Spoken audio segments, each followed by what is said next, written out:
Hi, முருங்கை தண்ணி soup எப்படி செய்கிறதுன்னு பார்க்கலாம் வாங்க. அதுக்கு முதல்ல இஞ்சி பூண்டு மிளகு சீரகத்தை இந்த மாதிரி தட்டி வச்சுக்கோங்க. 1-2 தட்டிக்கோங்க. அதுக்கப்புறம் முருங்கைக்கீரை தண்ணி எடுத்து பீஸாக கட் பண்ணிக்கோங்க. கழுவி வச்சுக்கோங்க. அது கூடயே கொஞ்சம் தக்காளி பாதி வெங்காயம் எடுத்துக்கோங்க. அதுக்கப்புறம் அதை குக்கரில் போட்டுட்டு மஞ்சத்தூள் உப்பு கொஞ்சம் சேர்த்துக்கோங்க. தேவையான அளவு தண்ணியும் சேர்த்துக்கோங்க.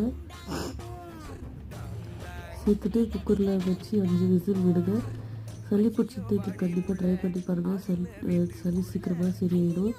அதே மாதிரி இந்த வீக்லி ஒன்ஸ் குடிச்சிட்டு வந்தீங்கன்னா உங்கள் போனு நல்லா ஸ்ட்ரென்த் ஆகும். இப்போ 5 விசில் விட்டுக்கோங்க. இது நல்லா வெந்தாச்சு. இப்போ ஃபில்டர் பண்ணி சர்வ் பண்ணுங்கள். கொஞ்சம் வெதுப்பான சூடில் குடிங்க. சளி சட்டுன்னு பறந்து போகும். அம்மூஸ் கிச்சனை சப்ஸ்கிரைப் பண்ணுங்கள். பாய்.